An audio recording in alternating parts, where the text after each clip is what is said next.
Gaming is more than a trophy. It used to mean more than just finishing the game. It used to be about the moment. And my friends, I have been blessed with many moments.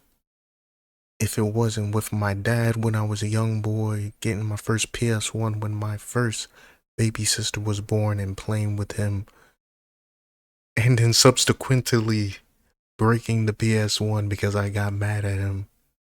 Or is it the moment when we finally beat a level in the game because neither of us looked at any of the controls or read any booklets and we just beat our head against the wall over and over again?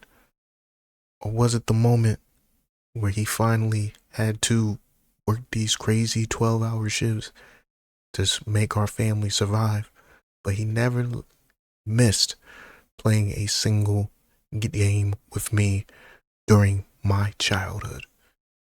These are moments.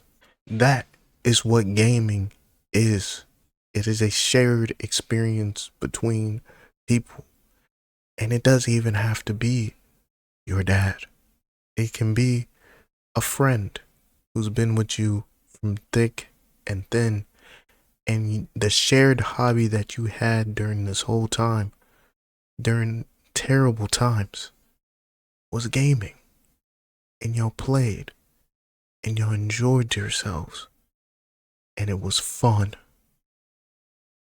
This has nothing to do with some CEO and his yacht.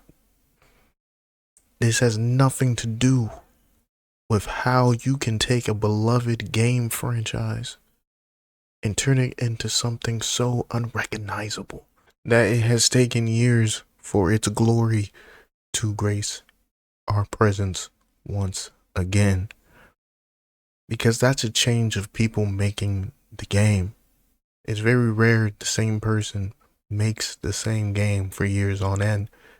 And even if that's the case, they might start making Death Strandings instead of Metal Gear Solids. It truly is a funny situation for me to sit back and watch us watch a peanut be the most enjoyable person to watch play a game. It made me realize how ridiculous it all seems when you try to put gaming in the same universe as business. It's about moments, and once you lose sight of that, you lose sight of the fact how games that have gained such a loyal and vicious audience that would tear people apart limb from limb for having an opposite opinion of them can make them even realize the hopelessness of their situation is that their game is no longer fun to play. And now they have wasted hundreds, thousands, in some rare, extreme cases, millions of dollars on a game that doesn't love them back. What a harsh real world lesson to get from a simple video game. But that's only to be expected when games are trying to emulate relationships you should have in real life. Unfortunately, that's not the case nowadays.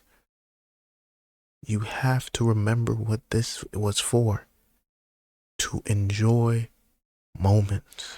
I understand that gambling is a big part of how we enjoy games in 2026.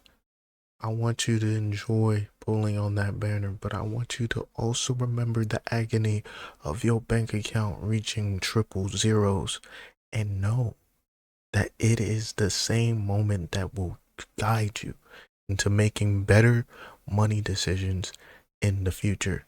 Your lowest of low can turn into the biggest of highs later in life. You just have to believe in yourself enough and have the confidence in yourself that the same person who spent all that money on a waifu can make honest adult decisions later in life. It has happened.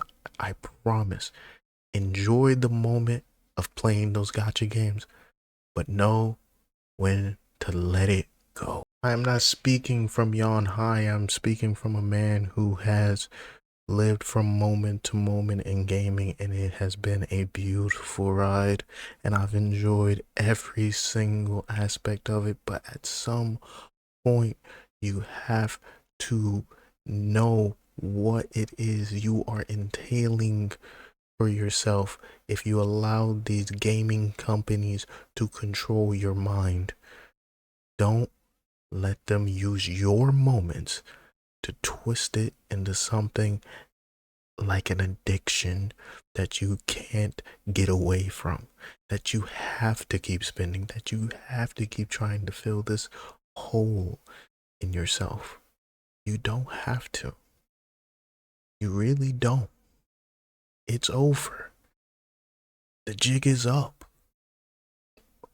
Though it's time for them to make good games for you so you can start enjoying the moments all over again.